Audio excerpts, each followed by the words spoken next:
Assalamu alaikum wa rahmatullahi wa barakatuhu. Inshallah, we will be starting our dars very soon.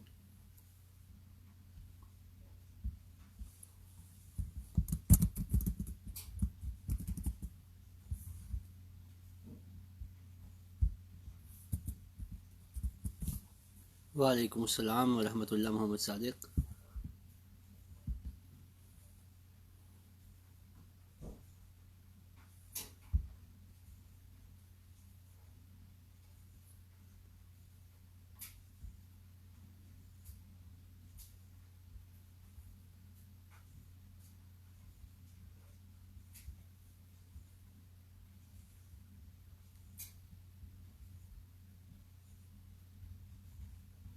Assalamu alaikum wa rahmatullah. Just waiting for some other members to join so we can start inshallah.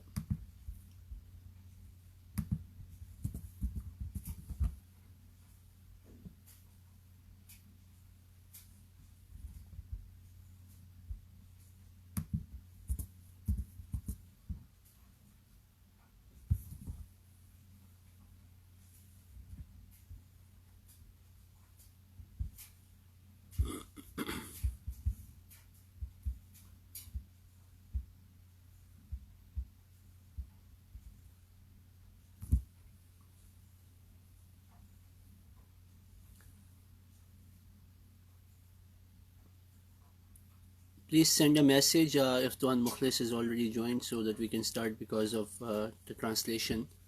I usually wait for him to join.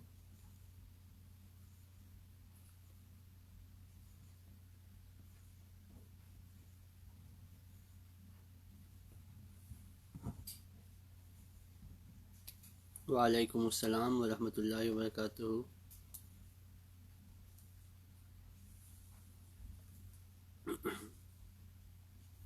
Okay, so inshallah I think we can start. Hopefully he has already joined, or if not he will join soon. أعوذ بالله من الشيطان الرجيم بسم الله الرحمن الرحيم ألف لام ميم ذلك الكتاب لا ريب فيه هدى للمتقين. We are studying the third verse of Surah Al-Baqarah, which is the second chapter of the Holy Quran.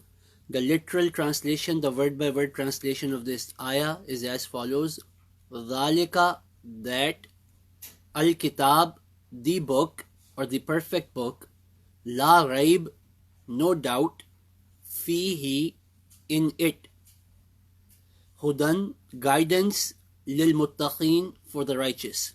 This is the perfect book, there is no doubt in it. It is a guidance for the righteous. We are currently studying the part of the ayah La Raiba Fi, meaning there is no doubt in it. And Hazrat Muslih Maud Raziyallahu Ta'ala Anhu has mentioned that in the Arabic dictionary we find 4 different meanings of the word Raib. So one of the meaning is uneasiness of mind. Second meaning of Raib is something which creates doubt in your heart, or something which is missing something, or which is something which is incomplete. Third meaning of Raib is affliction or calamity or musibah or difficulty. And the fourth meaning of Raib is the one we are discussing right now: evil opinion, false charge or calumny. We are currently discussing how the Holy Quran not only does not raise any false allegations, rather it removes all the calumnies, all the false charges, all the wrong opinions which have been attributed towards God the Almighty, towards His angels, towards His revelations, and currently what we are discussing on His prophets. So we have already discussed some of the prophets and what are the allegations raised on them, and how the Holy Quran removes those revelations. So yesterday we studied, among other prophets, that about Hazrat Musa, Sayyidina Musa alayhi salatu wasalam, it was mentioned that his hand, when it turned out white, it became white, it was because of leprosy. And in the Old Testament it was mentioned that leprosy is unclean. So nauzubillah, it was mentioned, it seems that Musa alayhi salatu wasalam became leprous. Leprosy is a skin disease which was considered unholy in the previous time. Especially the Bible says also that leprosy is unclean, unholy. And Hazrat Musa alayhi salatu wasalam, his hand used to become leprous. But the Holy Quran says, no, تَخْرُجُ بَيْضَاءَ مِنْ غَيْرِ سُوءٍ. That Hazrat Musa alayhi salatu wasalam, when he took out his hand from his pocket, from his from within his cloak, it was white, but without any disease in it. It was shining white, not because of leprosy or any disease, not because of being any negative reasoning, negative connotation. Rather, it was shining shining bright, shining white because of the nur, because without any weakness, without any discrepancy. So, continuing the same topic, Hazrat Musleh Maud Raziyallahu Ta'ala anhu then mentions that it is mentioned in Torah, in Pentateuch, that Sayyidina Harun alayhi salatu wassalam, he was the one, or he was part of the plan, or he also become involved in the plan of worshipping the calf. We discussed yesterday that Samiri, he made a calf, a baby cow, out of gold. And the Bani Israel, the Jews, they started worshipping that calf while Hazrat Musa alayhi salatu wasalam was in a spiritual retreat for 40 nights on Mount Sinai. So it is mentioned that Nauzubillah, Hazrat Harun alayhi salatu wasalam, Prophet Aaron alayhi salatu wasalam, also was involved in shirk for those 40 days, worshipping the calf, associating partners with God. But the Holy Quran removes this calumny, removes this false allegation from Sayyidina Harun alayhi salatu wasalam by saying in Surah Taha, وَلَقَدْ قَالَ لَهُمْ هَارُونُ مِنْ قَبْلُ يَا قَوْمِ إِنَّمَا فُتِنْتُمْ بِهِ وَإِنَّ رَبَّكُمُ الرَّحْمَنُ فَاتَّبِعُونِي وَأَطِيعُوا أَمْرِي. Hazrat Harun alayhi salatu wasalam said to his people that, Ya Qawmi, O my people, إِنَّمَا فُتِنْتُمْ بِهِ. This is a fitna for you. You are being put in a trial because of this calf. وَإِنَّ رَبَّكُمُ الرَّحْمَنُ. Your Lord is the one, your Lord is the most merciful Lord. Worship the Rahman. فَاتَّبِعُونِي وَأَطِيعُوا أَمْرِي. So follow me and listen to my commandment. But unfortunately, the Jews did not listen to his commandment. Rather, they started worshipping the calf. It was only when Hazrat Musa alayhi salatu wasalam returned back that they forced him. Similarly, about another prophet of Allah, Hazrat Sulaiman alayhi salatu wasalam, Bible also raised very bad allegations of shirk upon him in the First Kings chapter 11. The First Kings chapter 11, it mentions, I'm reading from New International Version, King Solomon, however, loved many foreign women beside Pharaoh's daughter, Moabites, Ammonites, Edomites, Sidonians, and Hittites. They were from nations about which the Lord had told the Israelites, you must not intermarry with them, because they will surely turn your hearts after their gods. Nevertheless, Solomon held fast to them in love. Then it goes on to say, verse number 4, chapter 11, as Solomon grew old, his wives turned his heart after other gods, and his heart was not fully devoted to the Lord his God, as the heart of David, his father, had been. Verse number 5, he followed Ashtoreth, the goddess of Sidonians, and Molech, the detestable god of Ammonites. So Solomon did evil in the eyes of the Lord. He did not follow the Lord completely as David his father had done. So Nauzubillah, about Sayyidina Sulaiman alayhi salatu wasalam, it is mentioned in Bible that he started worshipping other gods. He started associating partners with Allah. He started worshipping Ashtoreth, a goddess, and he started worshipping Molech, another god of Ammonites. And he did not have the same love in his heart as his father Sayyidina Dawud alayhi salatu wasalam.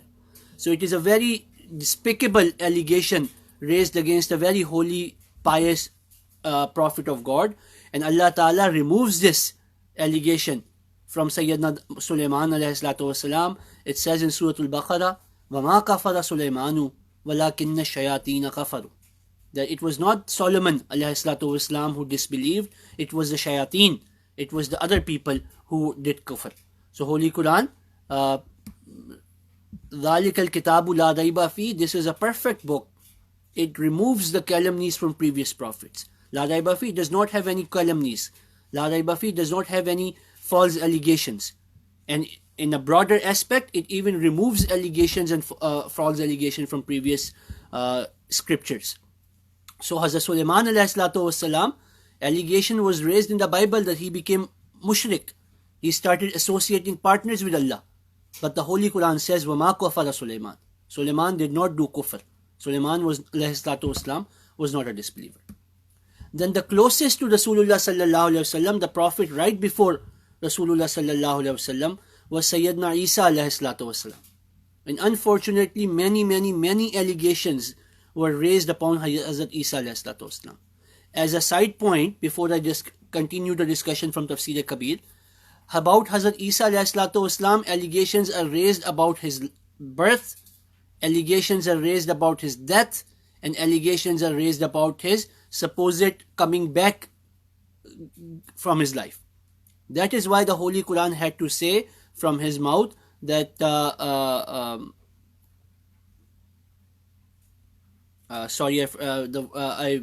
verse is escaping my mind right now. Yawma wulida wa yawma amutu wa yawma ubasu hayya, that Hazrat Isa alayhi salatu wasalam says that I was blessed the day I was born, I will be blessed the day I will die, and I will be blessed the day I will be raised again. Why? Because about his birth, very dirty allegations are raised, which we will study soon. About his death, allegations are raised both by Christians and the Jews, which had to be clarified. And even about his coming back to life, allegations are raised which of shirk, which need to be removed. So it is very important, and the Holy Quran does that. Holy Quran removes all of those false allegations from the life of Sayyidina Isa alayhi salatu wasalam. So now about his birth. About his birth, the allegation is that Nauzubillah, he was a bastard child, meaning he was born out of a relationship of Sayyidina Maryam alayhi salam, his mother, with out of wedlock. Meaning Nauzubillah, may Allah Ta'ala forgive us for even mentioning such thing. That Sayyidina Maryam alayhi salam, she committed fornication. She committed not adultery but fornication, because she was not married at that time. She committed fornication out of wedlock. So Hazrat Isa alayhi salatu wasalam was a bastard child born out of wedlock. So in Encyclopedia Britannica, in the Jewish Life of Christ, etc., it is mentioned that Hazrat Isa alayhi salatu wasalam was actually the child born from Joseph, his father Joseph, and mother Mary, out of wedlock. Nauzubillah, they had a relationship before getting married. Hazrat Maryam alayhi salam became pregnant, and that's why they were forced to marry. Nauzubillah. Another thing that is raised about them, that the Jews used to say, this is mentioned in Jewish Encyclopedia.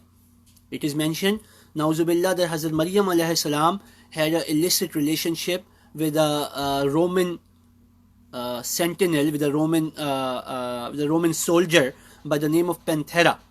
And Nauzubillah, Hazrat Isa alayhi salatu wasalam was the bastard child of this illicit relationship between Sayyida Maryam alayhi salam and this soldier by the name of Panthera. So this allegation has been removed by the Holy Quran by mentioning that Hazrat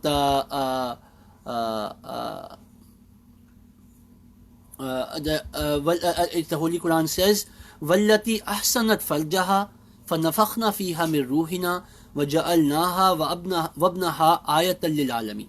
This is quoted in Surah Al-Anbiya, that Sayyidina Maryam alayhi salam, وَالَّتِي أَحْسَنَتْ فَرْجَهَا, that she protected her chastity.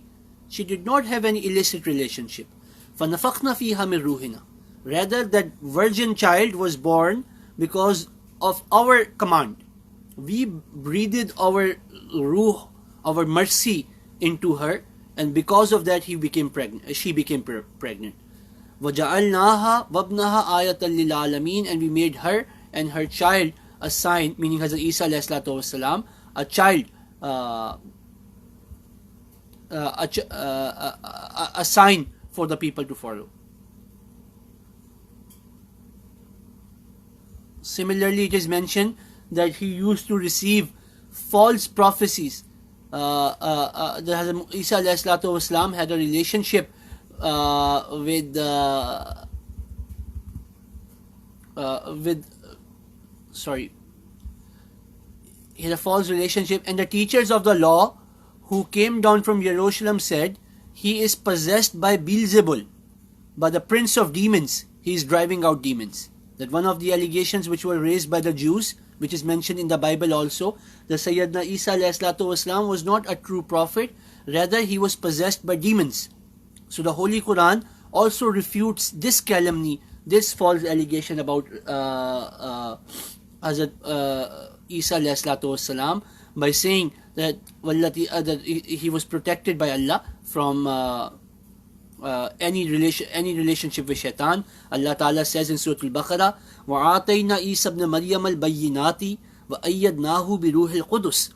That Isa alayhi salatu wasalam did not have a relationship with the king of demons. Rather, he had a relationship with Ruhul Qudus, by angel Jibreel alayhi salatu wasalam, by the spirit of truth that is sent by Allah. So the Holy Quran removes the allegation that he was a bastard child, na'uzubillah, or that Hazrat Maryam alayhi salatu wasalam used to have illicit relationship. It also removes the false charge that na'uzubillah Hazrat Isa alayhi salatu wasalam had a relationship with demons and shaitan. And it says that the relationship of Hazrat Isa alayhi salatu wasalam was with Ruhul Qudus. So these are some examples that we find in the Holy Quran. We will continue the topic tomorrow about how the Holy Quran removes further allegations from the life of Sayyidina Isa alayhi salatu wasalam. But these are just some examples. ذَلِكَ الْكِتَابُ لَا رَيْبَ فِيهِ. This is a perfect book. It does not have any allegations in it. It does not have any false charges in it. It does not raise any calumnies, any against any other previous scriptures or previous prophets. Rather, it removes any calumnies which are raised by the previous scriptures or so-called previous scriptures, and presents the purified, the pious pictures of the previous prophets. So we have studied so far about Hazrat Adam alayhi salatu wasalam. The Adam alayhi salatu wasalam did not purposefully sin. It was a mistake. It cannot be considered a sin. We have read about Hazrat Ibrahim alayhi salatu wasalam, that associating lies with him is wrong. We have read about Hazrat Musa alayhi salatu wasalam, that they did not steal the gold jewelry from the Egyptians. We have read about Hazrat Musa alayhi salatu wasalam, that his hand did not become leprous. We have studied about Hazrat Harun alayhi salatu wasalam, that he did not do shirk. We have studied about Hazrat Sulaiman alayhi salatu wasalam, that he did not do shirk. And now we are studying about Hazrat Isa alayhi salatu wasalam, that his birth was pure, his mother was pure, and his relationship was with Ruhul Qudus, with the angel Jibreel, and not with the demons, with